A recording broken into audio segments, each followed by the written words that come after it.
outside? Should I run and hide? How do I take my company worldwide? Do you love the law? Did you watch Hee-Haw? What's the weirdest thing that you ever saw? What's it like in court? Favorite sport? Can you help with my book report? Is my hair too long? Am I right or wrong? And do you mind if I sing along to anything? Ask Alan anything in the world. Hello, everybody, and welcome to this episode of Ask Alan, the podcast. Of course, I'm Alan Crone, the CEO of the Crone Law Firm. And today we've got a great guest, the Chief Operating Officer of the City of Memphis, Doug McGowen. Doug, Chief, thank you for coming on the show. Thanks, Alan. Good to be with you again. And obviously, everybody knows Alan and I had the chance to work together closely for a few years. And so I'm glad to be back with you again, Alan. Yeah, it's great. One of the things that I always said about Mayor Strickland's transition team is with the exception of his special counsel, position I held, he really, they put together a great team, and it was great to work with you and everybody else on that team. I won't start naming names or I'll leave somebody out, but really was a great 4 years, and I'm glad that you stayed and continue to work through the first couple of years of the first term, which is not what you anybody expected, right? Right. Well, I mean, it's just as I talked to Mayor Strickland about this, as long as he's here, I'm here, and I made a commitment to him. And I think most people understand that there's just great work happening in the city of Memphis and great opportunities. And so I can't think of a better job. And quite frankly, I tell people, when I wake up in the morning, I can't wait to get to work. And oftentimes, Candace, my wife, is on me a little bit saying, hey, you should take a little time, have a little breakfast, exercise or something. But I'm so eager to get here to face the challenges that we encounter every day, but also the opportunities and to work with such great people. So it really is an honor to be here and to serve so many people in the city of Memphis.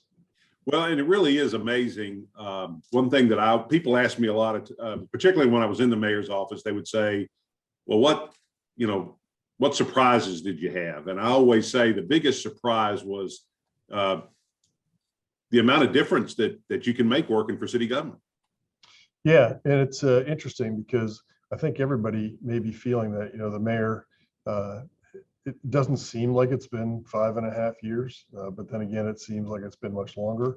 But then when you start looking ahead, only another 2.5 years, you really start getting a sense of urgency and even a little bit of a sense of loss, because I can't even imagine what it'll be like without having to have this level of impact on a daily basis. And those impacts are good and bad, depending on the decisions you make. But it really is a position that you have to treat with all of the seriousness that people are relying on you to get it right.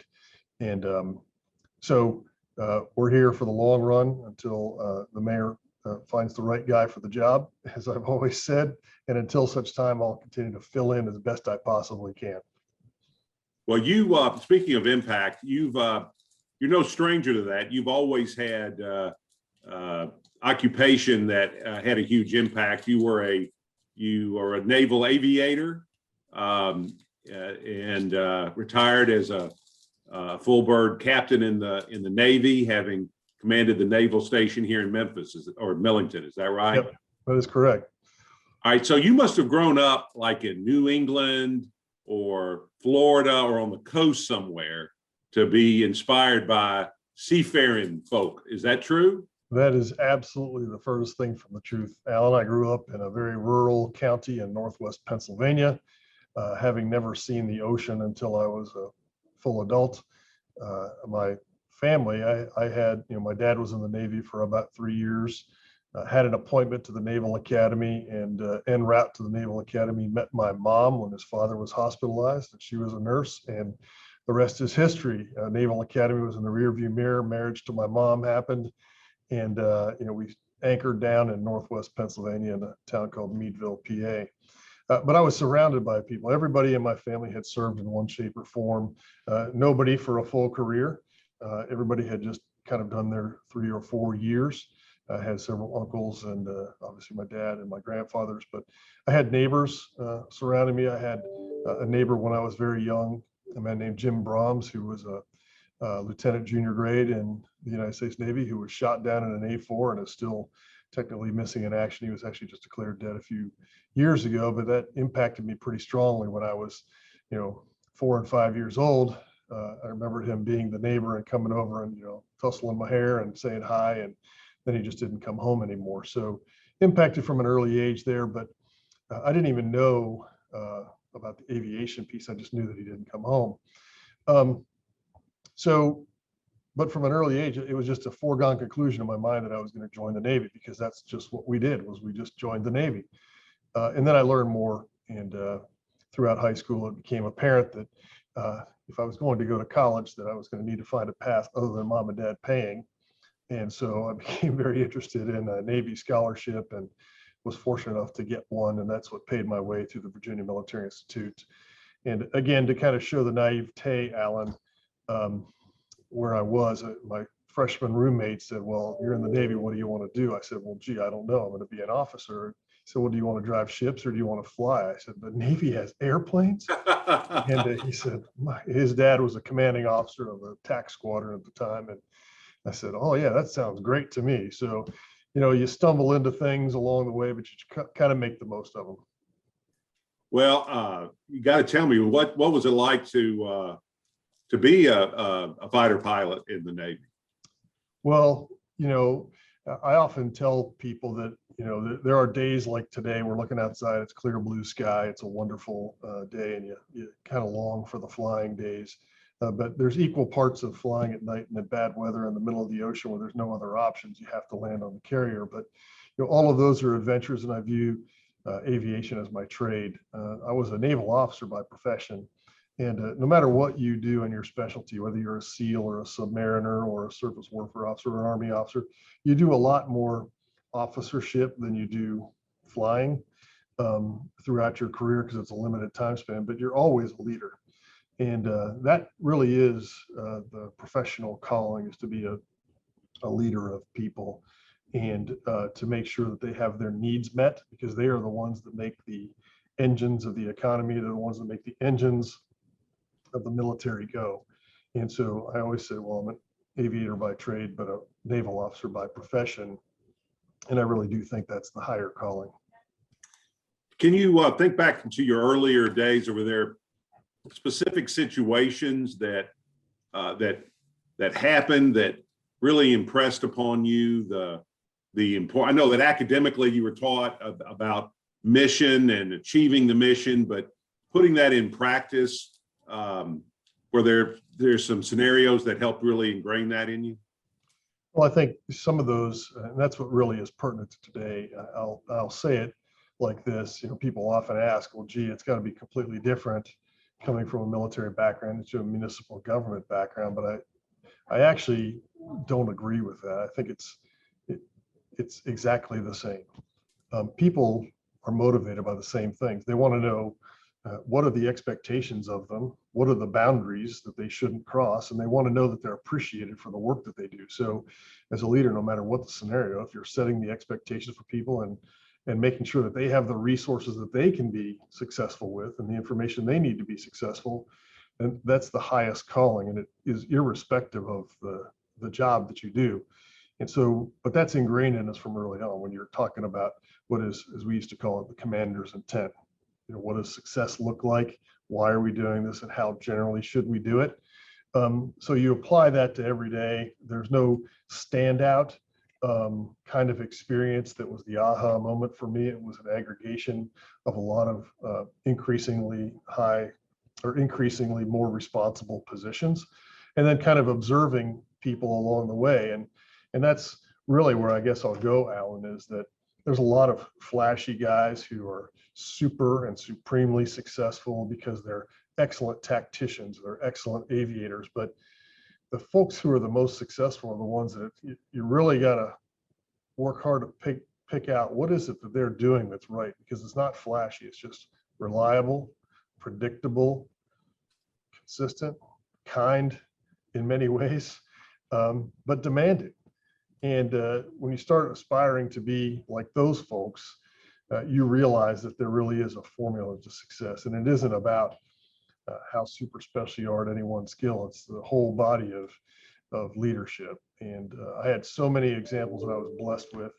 And quite frankly, as a young naval officer, I had several senior officers who cared enough and saw something that pulled me aside and said, you know, you might want to think about this, about what you're doing right now, because there's other more productive paths. I was a young, exuberant aviator and naval officer. And so there was probably several paths I could have gone down that weren't as productive, but I was blessed with the opportunity to see wonderful leaders in action. And that's what I attribute, kind of the worldview to, is those folks and their influence upon me. Do you think of any of those individuals that you kind of described for us and how they were a good role model for you? Yeah, well, one of them that I talk about all the time is the guy who grew to be a 3-star admiral. His name was Lyle B.N. And he was my air wing commander when I was a very junior lieutenant junior grade. And I had several things that I wanted to do, that I thought I wanted to do. I wanted to be, the world's best, like I said, tactician. I wanted to be recognized for my skill, and I wanted to be, I thought that I had a couple of career aspirations that would be cool. He took the time, pulled me into his office one day, and I maybe been a little boisterous on one Liberty call that we had, and said, hey, look, I expect you to have fun, but I expect you to be in control. And also, let me talk to you about your career choice here. I think the better fit for you is to go to this other organization, which is kind of an operational test and evaluation, rather than going and training other people how to fly. It's a better fit for you, a better fit for the Navy. And in about a 5-minute conversation, he changed the entire trajectory of my career. But he didn't have to talk to me. He was, 3 ranks higher than me. He was a senior to my commanding officer, but took the time to care enough to shape another person's life.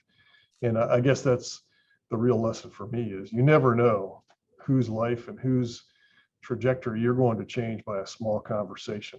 Many of those, he probably does not remember that today, and probably didn't remember it 5 minutes after, but it indelibly changed the trajectory of my career in that 5-minute conversation. So the real lesson there is, be careful about the things that you say to people and how you say them. And I've tried to live my life that way, to say, look, somebody may take what you're saying to heart and actually take your advice. So be careful when you're offering it, but also be intentional enough to seek someone out and find somebody doing something right and give them the benefit of your advice, because you never know how that might change someone's life. Sure. So you ended up in Memphis, in the Memphis area at Millington. And after you, I don't know if it was immediately after that, but you went and you started working at the, during the Ward administration at the mayor's, what was the name of the office? I'm drawing a blank. Right? Yeah, it was the Mayor's Innovation Delivery Team. Right. And well, let me tell you a funny story too, Alan. And it goes back to my younger days, if you don't mind. But Sure. My friends and I, we had all decided that we were all going to go to military schools. I had 2 friends that went to West Point. I had another friend that went to the Naval Academy. One of my other friends went to the Citadel, and I went to Virginia Military Institute. We were all kind of 6 close friends, and we all decided we were going to be on that path. But somewhat prior to that, we were in my buddy's basement, who went to West Point, in his basement playing ping pong, as high schoolers will do. And may have been drinking beer. I'm not sure. Probably were. But his dad, who was a retired Army lieutenant colonel, came downstairs and was pointing to all of us. And he said, "McGowen, what's your plan?" I said, at that time, I said, "Well, I'm going to go to the Citadel, sir." He said, "Why are you going to the Citadel?" I said, "Well, because I went to visit there, and I think it'd be a good fit for me." And he said, "Well, what do you want to do?" I said, "Well, I don't know. Probably go to the Army." He's like, "No, Navy's better for you." And he said, you should go to the Virginia Military Institute. He goes, "Despite the fact that you want to go to the Navy, you should go to the Army, but Virginia Military Institute's a better fit for you." And I said, "Well, okay, yes, sir. I'll look at that. I've never even heard of it." But I said, "Okay, I'll look at it." And then he said, "Well, Navy, why do you want to be in the Navy?" I said, "Well, because you're always on the ocean," kind of as you were saying. I said, "You're always near the ocean, and I think that'd be really cool." He goes, "Haven't you ever heard of Naval Air Station Memphis?"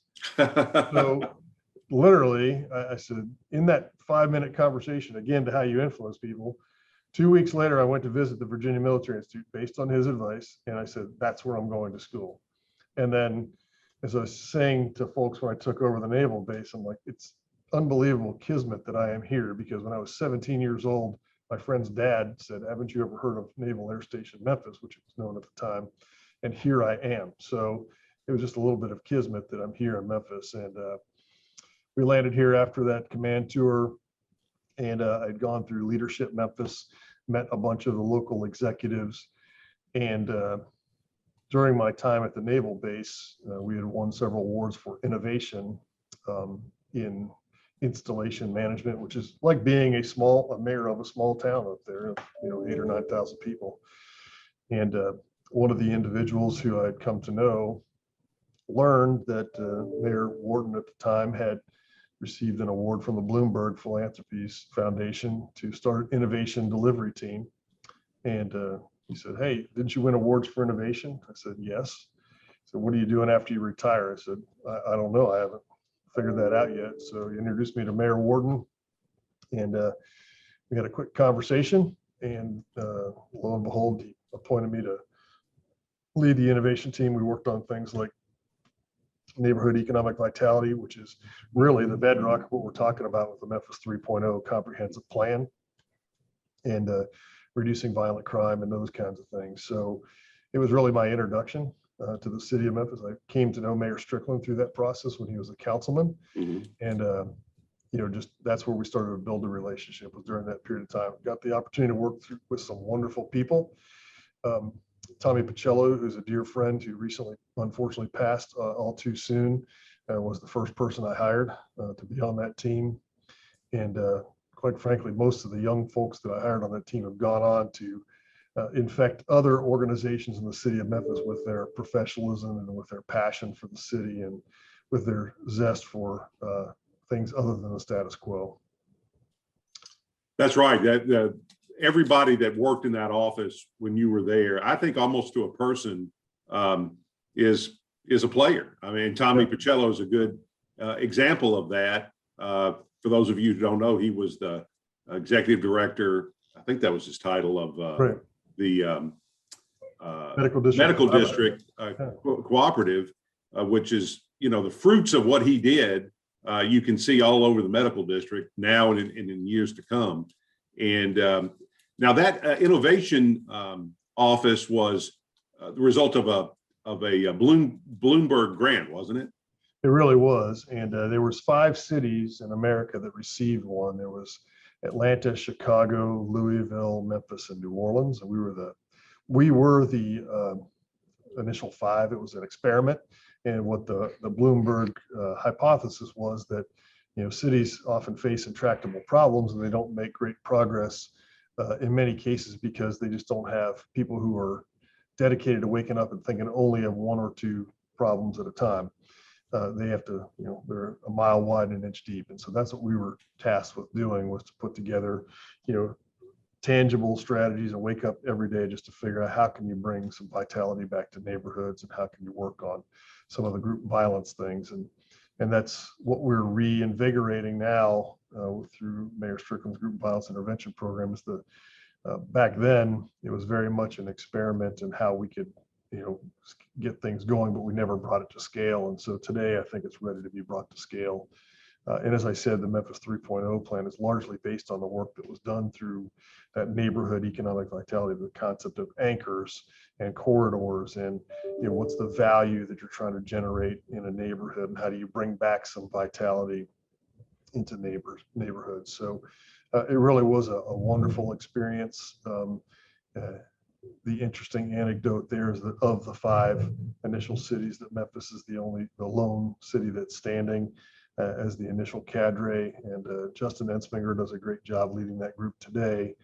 And there are now more than 50 cities that have an innovation team that look a little different than the original derivation, as does ours, but they provide value to us, and it's just a great thought leader and helping to push us for some new things like the 911 kind of reform that we did, reducing the number of non-emergent calls that we go on for emergency medical service and on, just basically breakthrough thinking that we oftentimes don't have the chance to do on a day-to-day basis here in the city.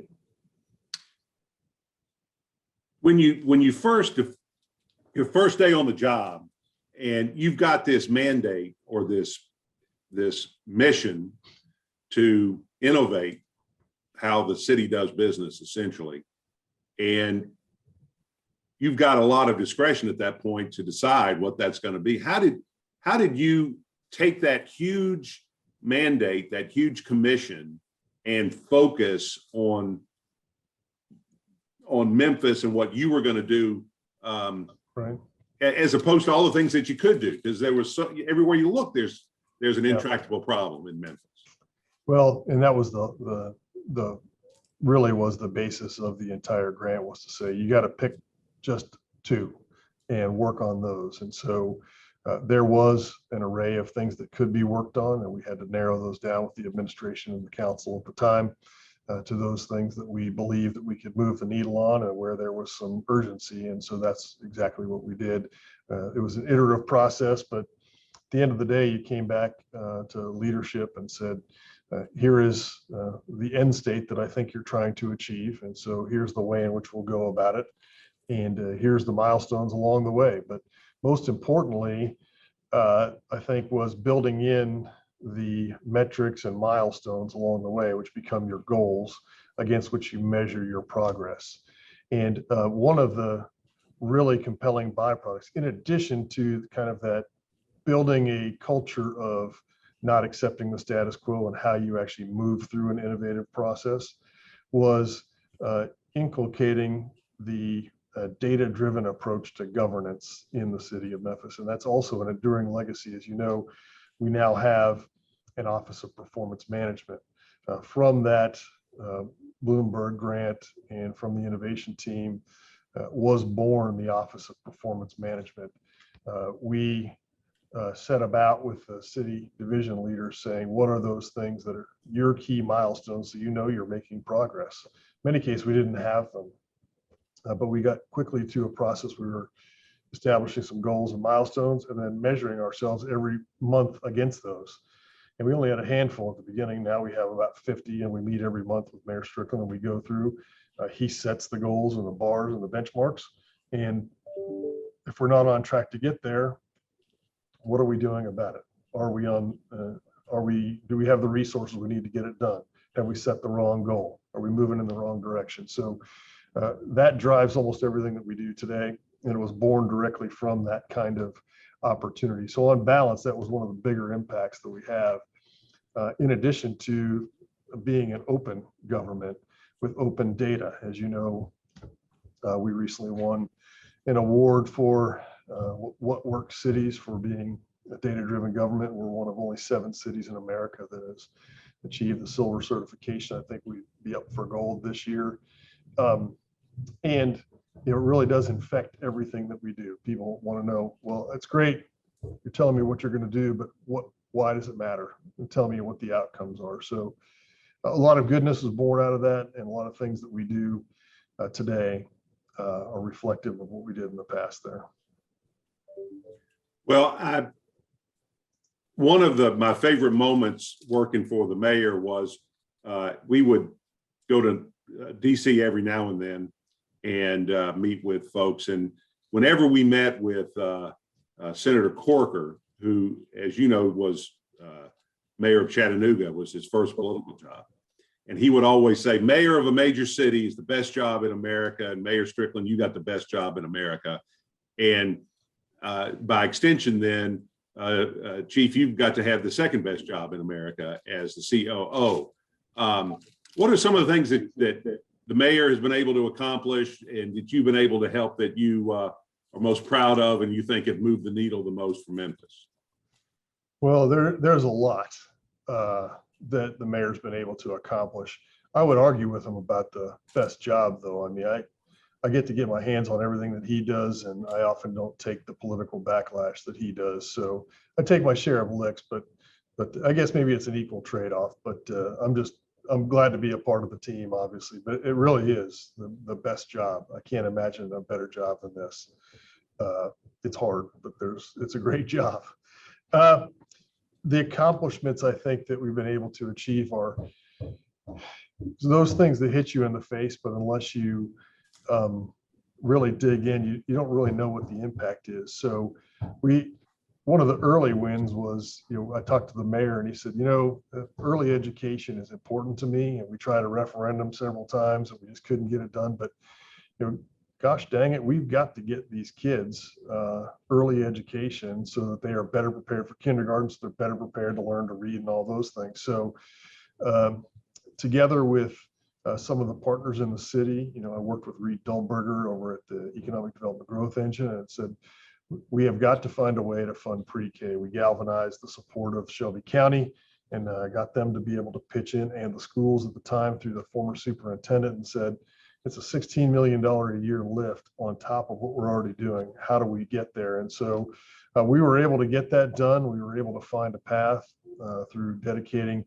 We had some debt service that reduced, so we allocated that portion of the tax to fund it. We took some of the pilots, which are the payment in lieu of taxes that were coming off, and allocated some of that money to something really productive like pre-K. And very early, that was a win, I think, for the community, that the mayor, and without the mayor's pushing, we would not have been there. So that was an early win.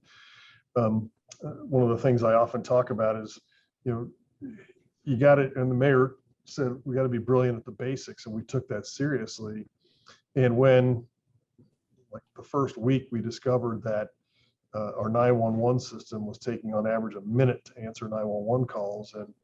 And we were not even close to the national standard. We had to dig in and say, what's going on? Because you can have all the police officers and firefighters you want, but if you can't answer a 911 call, they never get dispatched. So very quickly we turned, and we've turned that into a national model now with a brand new 911 center, fully staffed with some new protocols in place. And since we've done that reform, we haven't missed a milestone yet with respect to performance that exceeds the national standards. And that's something that people will never see unless they call 911. But, at its core, government needs to be there when you need us. And public safety is top of mind. You got to put. Well, I hate to interrupt you, Doug, but I think one of the things about that reform that goes unheralded a lot of times is the way you elevated the dignity of the folks who worked in that call center. They worked in a dank, cramped call center. They weren't recognized as public safety folks always, and you guys worked really hard to raise the level of morale, but and just elevate their self-respect, that they really, as you say, a policeman doesn't get there if they don't get the call. Well, it's kind of going back to what we talked about earlier, Alan, is the role of anyone who's in a leadership position really is to find out what the people. I can't answer the 911 calls; they have to answer the 911 calls. So, what resources do you need to be able to do that? Is there different information or training that you need to have, and do you understand what our expectations are?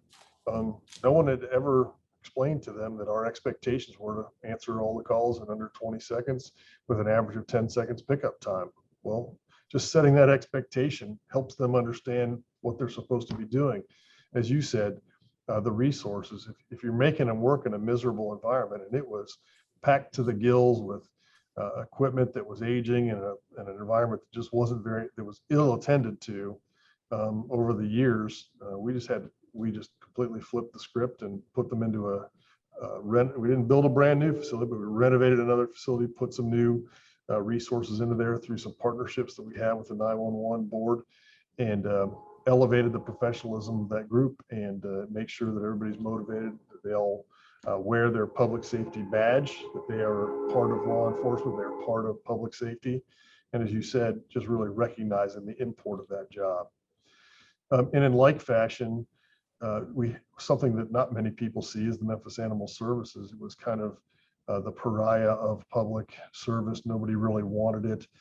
As you know, in years past, it had suffered some really bad headlines and had some bad leadership. And 80% of the animals that were going in were euthanized, and only 20% had good outcomes. And kind of that was shuffled around in government. And that was one of the first things I asked the mayor. I said, please give it to me and let them directly report to me because we need to fix this. You can't take care of the animal population in your community. How can you ever expect it to be trusted to take care of the citizens, the human beings? So we quickly worked our way through and put the right leader in place in Alexis Pugh. We set some expectations, gave her the resources. And, again, one of those brag points, we were named the top 5 shelter in the country by Best Friends, which is one of those advocacy groups. Whereas before we were, kind of held up as the example of what not to do. Now Alexis is at the national circuit talking about best practices in animal care. And, it's been 6 months. We have not euthanized an animal there just because we ran out of space. Certainly humane for injured animals or for animals who have been too vicious, but those are very small numbers. And it's about caring for those employees too. Nobody really expressed any care for them. It's a hard job over there. So you got to invest in your people. But those are some of the basic things. I'm very excited by the fact that we were able to double or almost triple the amount of street paving that was being done in the city. And I think people appreciate it. It's finally starting to get to the point where people notice it. I think people's repair bills on their cars appreciate that, but it's a fundamental service.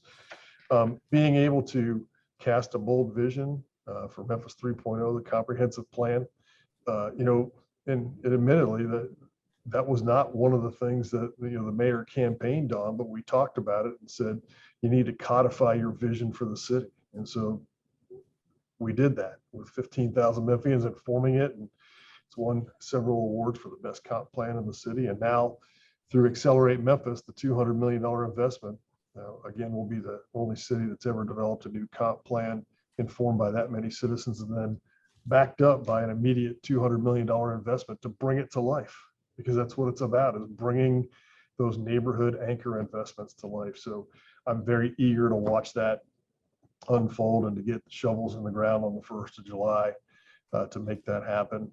And I guess one of the other compelling things that we've been able to do is the work of our healthcare navigators and our radar program, where we actually have doctors and paramedics who are diverting people away from the ER just by going to their homes on low acuity calls, steering people to the right resource that they need instead of, I fell down or I didn't take my medicine or I have a toothache, and they go to the emergency room and they don't get the care they need and they go back home and it costs everybody money. We're actually providing on-scene immediate care and then directing them to the right place. And it saves tons of resources. It saves those people the hassle of having to get transported.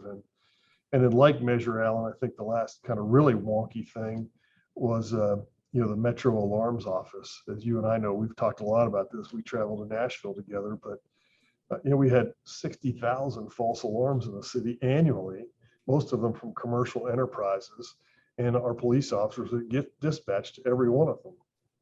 And I think we did the calculation, you probably recall the exact number, but it was the equivalent of having a couple hundred police officers who did nothing but respond to false alarms. And so we assigned a young lady, Tiffany Collins, to go take a look at that and say, how do you fix it? And in a year, she brought the false alarms down by 25%, which is the equivalent of adding 25 or 30 police officers to your police force. So that's kind of getting the basics right and fixing a lot of those things. But being fiscally disciplined and being able to stay the course and be able to do things like this Accelerate Memphis $200 million investment in our neighborhoods that keeps our ability in the future to be fiscally responsible and doesn't mortgage our future, but brings some value back to the city right now, among the most exciting things that we're going to do. Where are some of these anchors that where you think there's possibility for people to see some immediate results? It's a great point. So we have 34 anchors all over the city, and they're in every neighborhood. And then there are 9 major anchors where we're going to make, in those 34 anchors, we'll put about $37 million, and then the 9 anchors will put another $34 million across those. So you'll see a big bang there. One is down at the old Whitehaven Shopping Plaza right off of Elvis Presley Boulevard. It's kind of a blighted vacant area. That's one. We've done a small area plan there. And it could be really compelling public space. And really, this is about public investment so that private investment follows and making the place feel good by the physical infrastructure in the streets and building some public rights of way. The other is down in the Soulsville area in South Memphis, where we have, again, put a small area plan. There's a lot of the pieces and parts there, but it just needs that little push over the edge to really make it come together. And quite frankly, a lot of the stuff that's happened down there has been by bootstrap by individual organizations. And now it's time for the public sector to come in and really cement that. One of the projects is not an anchor, but is in the heart of Orange Mound. And that's the historic Melrose High School. As you know, for years, it's been vacant and people are like, well, we should tear it down, that we should do something with it. Well, we're going to put $10 million in it through Accelerate Memphis. And that's directly in the heart of the community of Orange Mound. And we'll put a new library branch there, a genealogy center, and then potentially some senior housing, which will really sew together some of the disparate elements that are down there along that corridor there in particular. And you think of North Memphis, there's some intersections of Hollywood and Chelsea, Hollywood and Jackson that could have some viable businesses. But when you drive through there, it looks like nobody cares about the place in the public realm. And so if we can, do some public realm improvements, invest in some housing stock, some affordable housing, some other market rate housing in those areas, put some small parks in and really fix the roads and the infrastructure to make it look like this is a place that people care about and where you can invest private sector. So some pretty substantial changes in those areas, but all of those changes, Alan, are informed by what the neighborhood wants to see. Hey, we want to see better crosswalks and roads. We want to see better green space. We want to have broadband internet and Wi-Fi, publicly available Wi-Fi in those areas. So the citizens are helping to inform what they want to see. Better public transit shelters that are the right fit for what our people deserve. And people here deserve to have some quality places, and that's what we intend to deliver. Let me switch gears on you a little bit, and I want to brag on you and on the mayor. I've been a lifelong Memphian, and I won't do it, but I could list 20 or 30 public projects that didn't come in on time or on budget. And the Memphis Convention Center recently underwent about a $200 million makeover, was finished on time, on budget. And talk a little bit about that process and why is it that it finished on time and on budget? Well, thank you for saying that, Alan. It really is a good project. It's the exact right fit for our city. And I will say that, we didn't have a crystal ball, but, when we started this, huge conventions were still the norm in other cities, and we just couldn't compete. And so there was a time when we considered, or it was proposed, that we tear that down and build another wonderful new convention center down by Beale Street. We looked at the cost, and Accelerate Memphis wouldn't be possible now if we had done that, because it would have been $600 or $800 million to build even what we have today. So the decision was made by the mayor. He said, go as aggressive as we can, but let's build what we need. And so $200 million became the target. As you know, a few years ago, a moderate investment of $60 million was contemplated, but that really would have been just a paint up and spruce up kind of project. Sounds like a lot of money, and it is, but I don't mean to diminish it. But $200 million is a complete makeover. When we started that, former CFO Brian Collins and I weighed in early and said, we're going to be as responsible as we can and extract as much value as we can out of this. We sought out experts to say, what amenities should we include in there? What things are we lacking? One of the things that's behind the scenes that nobody sees is that the convention center, though it was dated, was obsolete functionally, because there was no way the exhibition space on the second floor, we had one spiral up to get there with a single box truck or one elevator to take a semi trailer up. Well, conventions need 4, 5, 6 semis at a time to offload quickly and then to get out of there. And we didn't have that. So one of the key decision points early on was to say, we got to build a loading dock that has at least the ability to have 4 or 5 trucks at the same time, onload and offload without having to get on an elevator. And if we can't do that, the project's not worth doing. We're not going to throw good money after bad. So that became the core around the redevelopment, surprisingly, was the operation, which I think is important. You know, I'm much more function over form. It's a beautiful project now, and everybody's going to love that, but the function is there, and we wanted to make sure it happened. We also came off the lessons of the previous renovation that went several years and tens of millions of dollars, I believe, over budget. And again, we set expectations at the beginning of the project. We said, we are not going to go over budget. We are not going to extend the time, and we're not going to just invest in things that look good without fixing the function of the building. And so every week we talked about that. And we set a construction committee. We had an owner's representative that understood the technical jargon of what the construction guys were telling us, can translate between the architects and the construction company who represented the city. And then we had a construction committee meeting every week. And it was 5 dedicated people that met every Wednesday morning at 7:30 in the morning. And we reviewed every work order, every change order. We looked at when unexpected things came up, and a lot of unexpected things came up in a building that was that old, and we made some decisions. And as you said, we stayed at that for the 2 years. And I'm happy to report we did have, you're gracious to say, on time. If we had taken out the 2.5 months that the place was shut down because of COVID infections, it was 2.5 months after we had planned to do it, but COVID shut us down for 2.5 months. So effectively on time, and we ended the project with $25,000 still in the bank. So we're thankful for that, and I think that's a testament to the fact that we just didn't accept overages as an answer, and we just said we're going to work it out.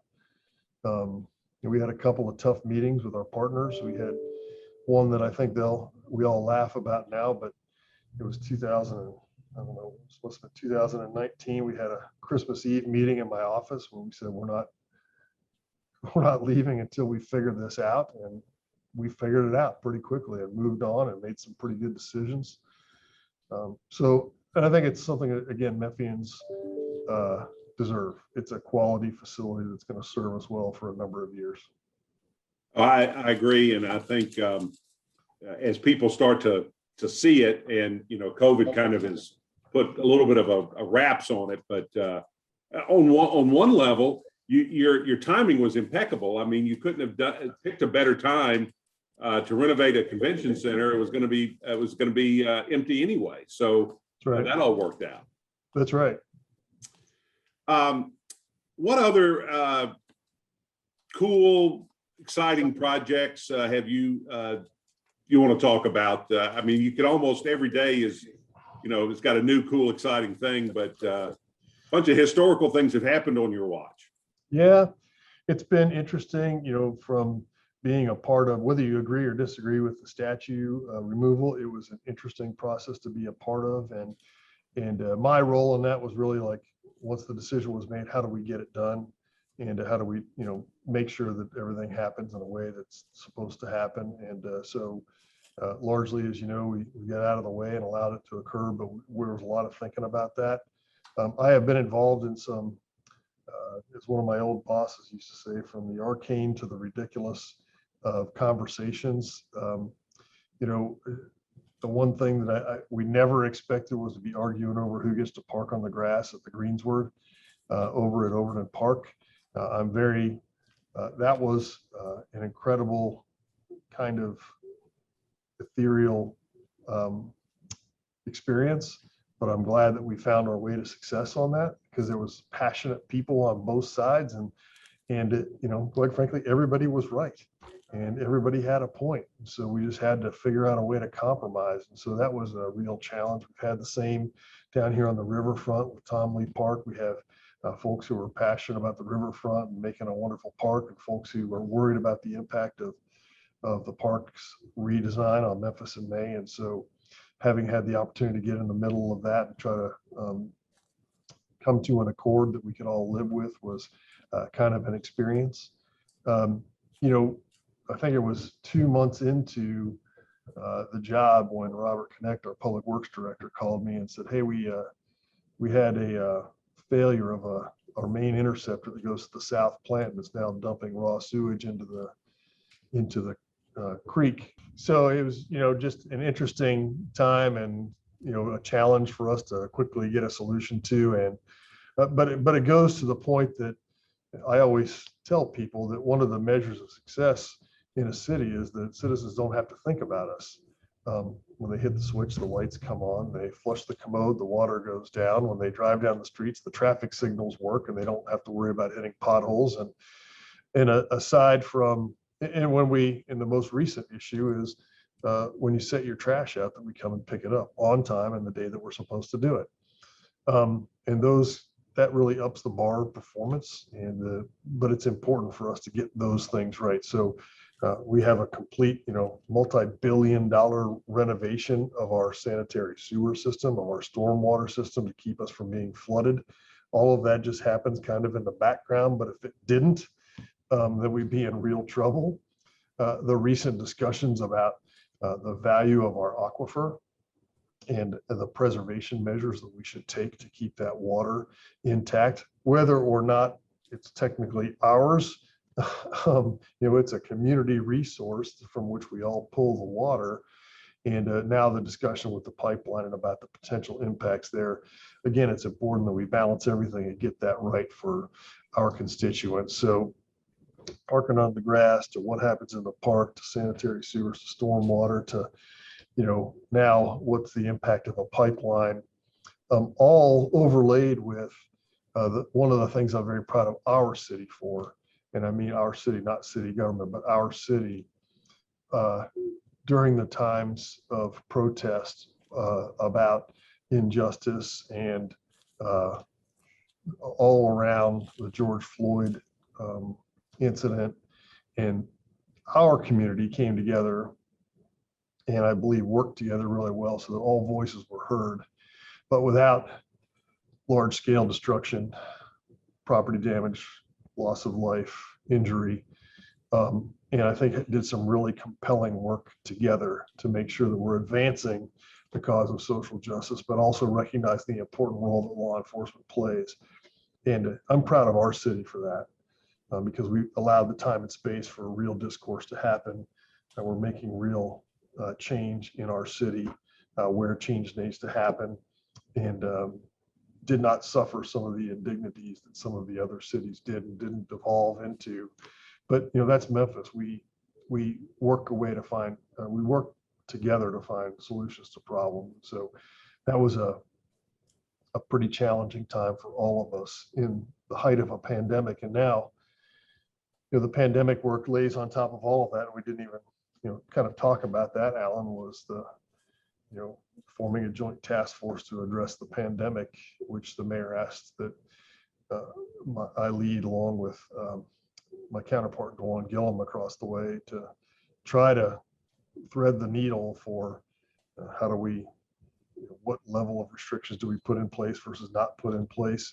Do we have enough capacity to test everybody? And again, we're blessed in this community. Other communities suffered from lack of testing. Our medical systems here and our laboratories came through in a big way, such that we never, we did pool testing early on and never lost our capacity. And now with the vaccination efforts that are going on and, quickly approaching 600,000 vaccines delivered, we're still a little behind where we'd like to be, but Herculean effort to get folks vaccinated so that we can get back to normal. But that's not something that we ever expected here to take on. But, to whom much is given, much is asked, Alan. I've been given a lot of opportunities. And so we're doing our level best to deliver what we believe is right for the citizens of the city to navigate this pandemic successfully. We certainly have all the tools available to us to be successful. Well, let me end with this question. Let's look to the future. What do you think the next big things either challenges or successes for the city of Memphis in the next few years? Well, certainly there are some big challenges that still remain. I think, in the education realm, we certainly need to increase the graduation rate and the literacy rate and close that gap. And I think there's a lot of people working on that. I think a lot of resources, and I think that will be an area where we will make a big success. I think economic mobility in our city, where the gap is not as, and the chasm is not as huge as it is in other cities. I think that's an opportunity for us to really build a very, very strong, increased middle class where people have the opportunity for economic mobility there. I think that's still going to be a challenge. I'm very proud of our part in the city of increasing the opportunity and access, through the Minority Women in Business Enterprise program, where we went from essentially single digits to now about 25% or approaching 25%. And that shows me that it can be done, and that's a bright spot. So I think there's lots of room for optimism in all of those areas. The poverty rate went down a little bit. I think our city is poised for growth. Memphis 3.0 kind of points the way there, but increasingly people are going to choose areas where the quality of life is high, where the transactional cost of living is relatively low. The one great thing about Memphis is there's really one degree of separation between you and anything you want to get done. You're not tons of layers. You just need to know one person who can introduce you to the other person. And so that really, I think, is an advantage that we don't take enough advantage of. And, this wonderful, most of the year weather that we have here, and the fresh water that we have access to, I think that's going to be increasingly important to us over time. I think growing the population remains a challenge for us, but that's also our opportunity. We certainly have plenty of opportunity for growth without having to add much infrastructure. So I'm very optimistic for the outlook for our city.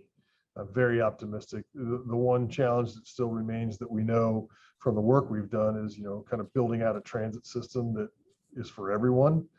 And we have a transit vision. We just have to figure out the way to fully implement and to fund that vision so that we do have high frequency transit available to everyone, no matter where you live, kind of in the city.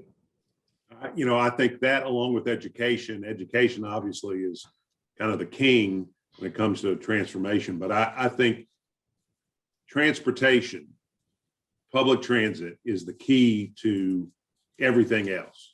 It's the key to education. It's the key to economic activity and empowerment, because a lot of our folks just can't get around timely to get to a job, get to education, get to church, or whatever it is. Right. And so I hope that y'all are successful. We're successful in transforming our public transit system so that it works for everybody. Right. Couldn't agree more. Well, I tell you what, we didn't talk about that. Maybe we'll have you back, and you and I will geek out on one topic, and that is the topic of density and how density affects the delivery of services and the quality of life. And you and I spent a lot of time dealing with density issues, and I think it's one of those things that people just don't understand. And so I want to have you back at some point. We'll talk about that. Maybe we'll get a couple other people to do kind of a roundtable on it. Yeah, that'd be great. It's a really compelling discussion, and it's not that complex a concept for people. Once you understand it, you're like, that's why Memphis. I mean, if you need to remember anything else, we're going to grow up and not out. That's what we say for Memphis 3.0. We got too few people per square mile, and there's a reason why other big cities can invest in other things, because they got more people to support things that are around them, more people per square mile to support the money that goes to that park. So it's a really great topic to talk about. It's one thing that we can do better here, and we have the opportunity before us to be able to do it. So, Alan, I do want to, at the beginning, I know you mentioned that, the mayor did a good job of picking his team, but we would not be where we are today without your guidance and without your vision and without your partnership as a part of the leadership team of the city, and your continued help to guide us here and continued partnership. So both as a city council person and then as a member of the mayor's senior leadership team. So Memphis is a lot to be thankful for your leadership and for your involvement. Well, you're awful nice. I appreciate you saying that. Certainly was one of the greatest honors of my life to work for the city the way I did, and I enjoyed it thoroughly. And as a recovering politician, I miss it. But y'all are doing a great job, and anything I can do to help, as you know, I'm happy to do it. Well, just that fast, we've come to the end of our time. I hope everybody enjoyed it, and if you did enjoy it, and who am I kidding? It was a great show. You really enjoyed it. Please share it, email it, share us on social media, do all that good stuff. If you have a topic that you'd like to hear, or you have a question you'd like for me to answer, email me at crone@cronelawfirmplc.com. You'll see that address there on the screen. And look forward to seeing you, Doug, around town now that hopefully things are getting a little bit less restrictive, and hope to see everybody else. Again, thank you, Chief McGowen, for being here. Thank you, everybody, for watching. Doug is going to go out and run the city, and I'm going to go out and get some more justice for my clients. So thank you all very much.